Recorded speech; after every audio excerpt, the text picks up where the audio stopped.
Welcome class 9th जागृति online classes में आपका स्वागत है। आज हम बात करेंगे चैप्टर नंबर 10 की एक्सरसाइज 10.4 की। अब एक्सरसाइज 10.4 आपके सिलेबस में नहीं है तो आपको इसके कोई भी क्वेश्चन पढ़ने की ज़रूरत नहीं है, ना ही कोई थ्योरम आपको देखनी है। आगे हम बात कर लेते हैं एक्सरसाइज 10.5 की कि एक्सरसाइज 10.5 में आपको क्वेश्चन 1 से लेके क्वेश्चन 3 तक देखने हैं, जो कि अपने थ्योरम 10.8 के ऊपर बेस्ड है। उसके अलावा कोई भी थ्योरम आपके सिलेबस में नहीं है, इस साल हटा दी गई है।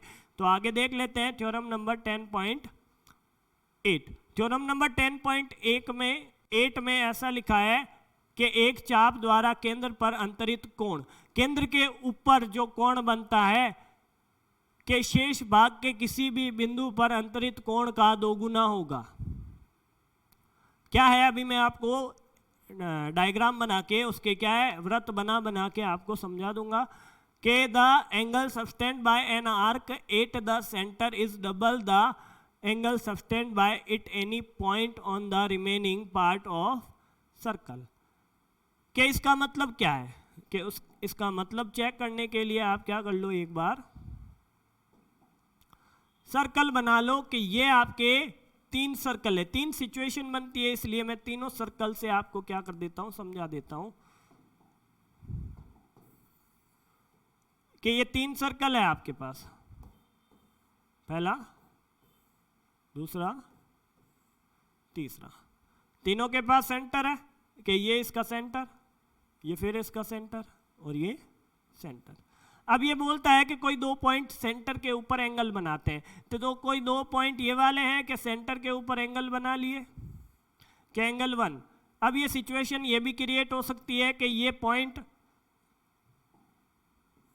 आपके ये वाला एंगल बनाए कि ये क्या हो जाए, पॉइंट आपके पास कि एक तो त्रिज्य खंड बना रहा है, एक सेमी सर्कल बना रहा है, और हम क्या कह देते हैं कि एक त्रिज्य खंड का उल्टा बना रहा है। ऐसा भी तो एंगल बना सकता है।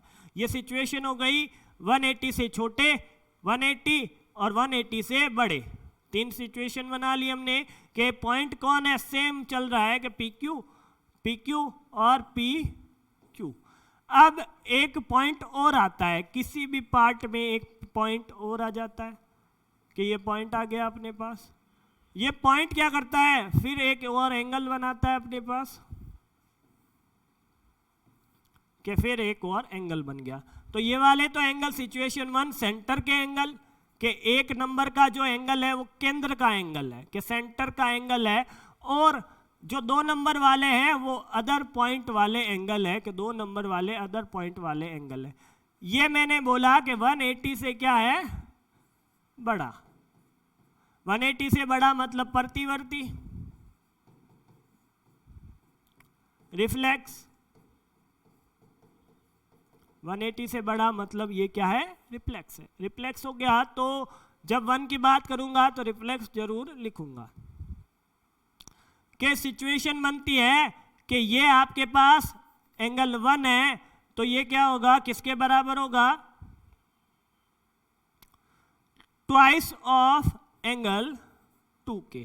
किसके बराबर होगा, ट्वाइस ऑफ एंगल 2 के। कहने का मतलब है कि ये आपका एंगल यदि 30 डिग्री का है, कितने डिग्री का, 30 डिग्री का है, 2 नंबर वाला 30 डिग्री का है, तो 1 नंबर एंगल है वो कितने डिग्री का होगा, 60 डिग्री का। तो यही बात मैंने लिखी है कि 1 नंबर वाला एंगल है वो दोगुना है 2 वाले के, कि ये 60 है तो ये 30 होगा। यही बात तो लिखी है मैंने कि 30 डिग्री इधर है तो इधर कितना हो जाएगा, 60 डिग्री। सेम सिचुएशन इसके लिए बनेगी कि एंगल 1 बराबर angle twice of angle 2। Third के लिए क्या लिखूंगा, 1 नंबर कैसा है, प्रतिवर्ती है। 1 नंबर कैसा है, प्रतिवर्ती है, और प्रतिवर्ती कोण 1 किसके बराबर हो जाएगा, कोण 2 के 2 गुने के। कि ये कैसा है, रिफ्लेक्स है। ये कैसा है, reflex. Angle 1 is equal to twice of angle 2। ये आपके कंसेप्ट है, इसी कंसेप्ट से हमें आगे बढ़ना है। आगे बढ़ने के लिए बात कर लेता हूं कि इस सिचुएशन से एक सिचुएशन और क्रिएट हो जाती है कि मान लो आपके पास, आपने तो क्या बोला, एक पॉइंट है, आपने क्या बोल दिया कि इस थ्योरम के अकॉर्डिंग आपके पास 2 पॉइंट तो सेंटर के लिए एंगल बनाने वाले, कि ये तो सर आपने एंगल नंबर 1 बना लिया कि पी क्यू। अब आपको बोल दे कि ए और बी दो अलग अलग पॉइंट है, ए भी एंगल बना रहा है और बी भी क्या बना रहा है, एंगल बना रहा है, मतलब 2 और 3। तो इस सिचुएशन में आप एंगल 2 को 3 के बराबर बोल सकते हो। आई बात समझ में? तो इसी का हमें यूज करना है और आगे बढ़ना है। पहला आपके पास क्वेश्चन है कि आकृति 10.36 में केंद्र O वाले एक वृत्त पर 3 बिंदु ए बी सी इस प्रकार है कि कोण BOC 30 डिग्री तथा कोण AOB 60 डिग्री है। यदि चाप ABC के अतिरिक्त वृत्त पर D पॉइंट हो, कि इसके अतिरिक्त कहीं पे D पॉइंट हो तो कोण ADC ज्ञात करो। बहुत ही आसान है अपने पास ये सवाल, ये question. In figure 10.36 ABC are 3 point on circle with center O such that angle BOC is equals to 30 degree and angle AOB is equals to 60 degree. If D is a point on the circle other than the arc ABC, find ADC. हमें क्या करना है, ये angle find करना है, ये angle find करना है। अब मैंने आपको बोला था कि ये एंगल क्या हो रहा है, सेंटर के ऊपर नहीं बन रहा है, मतलब एंगल नंबर 2, और ये पूरा एंगल क्या है, एंगल नंबर 1। तो सिचुएशन क्या बनती है, angle number 1 is equal to twice of angle number 2, के 1 2 गुने 2 के बराबर होता है। ऐसा आपको याद रखना है कि ऊपर वाला एंगल, जो सेंटर के ऊपर एंगल है, वो क्या होता है, इसका डबल होता है। कैसे भी याद रख लो, आपकी मर्जी है कि ये 60 है तो ये 30 होगा, ये 90 है तो ये 45 होगा। तो वो आपके ऊपर डिपेंड करता है कि आप इसको कैसे याद रखते हो। क्या बात कर लेता हूं इसमें एंगल 2 फाइंड करने की, तो मेरे को गिवन है वो बातें लिख लेता हूं कि गिवन क्या है अपने को, कि गिवन है एंगल AOB, कि एंगल AOB कितना है अपने पास, 60 डिग्री। एंगल BOC कितना है, 30 डिग्री। तो एंगल AOC कितना होगा, कि angle AOB plus angle BOC कि कितना हो जाएगा, 60 प्लस 30, ये एंगल कितना हो गया, 90 डिग्री। ये पूरा एंगल अपने पास आया 90 डिग्री। तो ये दिख रहा है कि 45 डिग्री हो जाएगा। अभी इसको सिद्ध कर देते हैं, निकाल देते हैं कि ये आ गया अपने पास 90 डिग्री। कि 90 डिग्री आने के बाद आपको क्या लिखना है, कि एंगल AOC, कि एक नंबर AOC किसके बराबर है, 2 गुने एंगल ADC के। ये बात आप कहां से लेके आए, पर में 10.8 से, कि theorem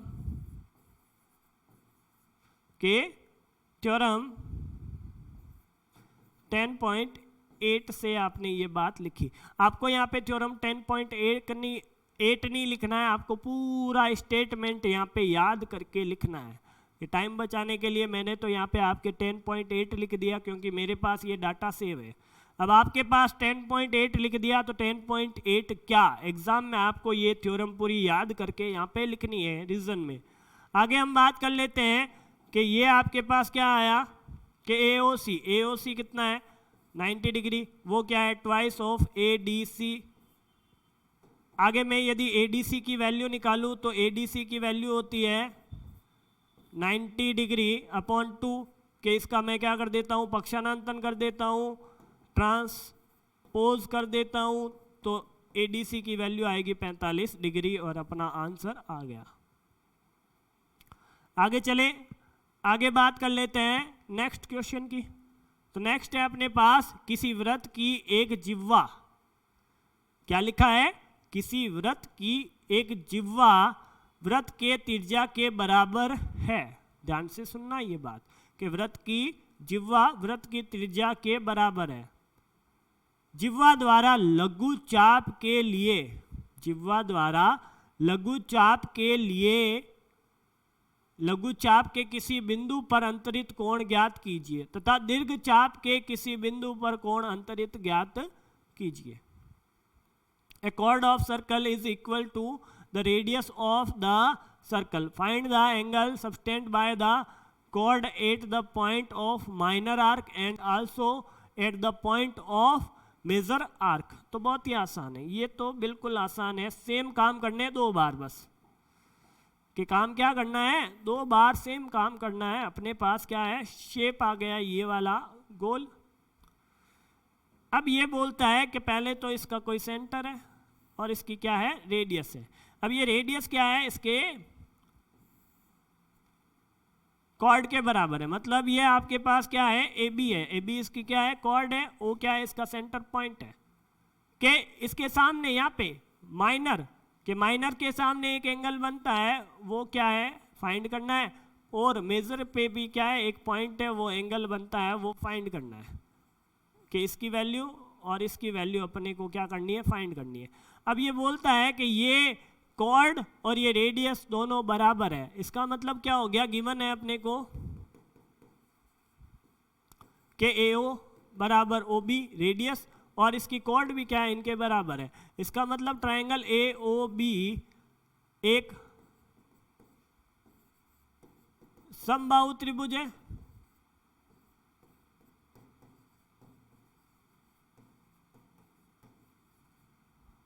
Angle AOB is a equilateral. AOB is a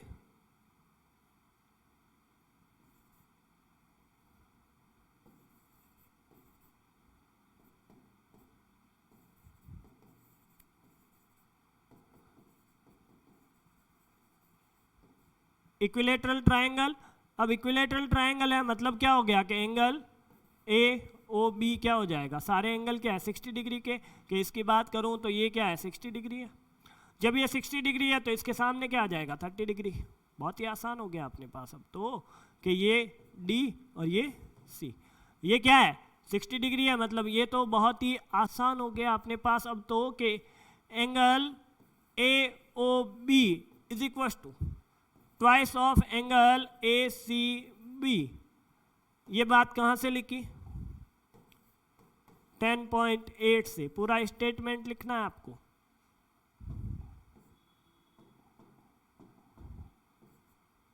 ये एंगल ACB है। आगे मैं बात कर लेता हूं, इसकी वैल्यू पुट करूं तो 2 एंगल ACB, आंसर आएगा angle ACB is equal to 30 degree. आधा हो जाएगा ना, ये हो गया आपका एक आंसर। आगे नेक्स्ट की बात कर रहा है। नेक्स्ट की बात करने के लिए इसको नीचे लाओ, इसको उठा के नीचे चल भाई, और यहाँ पे जो बच गया उसको इरेज कर देते हैं।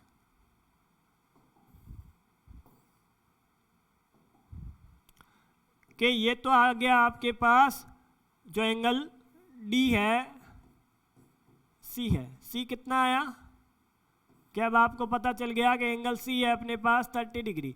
60 30, 60 का आधा 30। आसानी से देख के ही आप वैल्यू बता सकते हो। आगे हमें बात करनी है एंगल ADB की। अब ADB किसके सामने, इस सेंटर के सामने। सेंटर पे ये भी तो एंगल है कि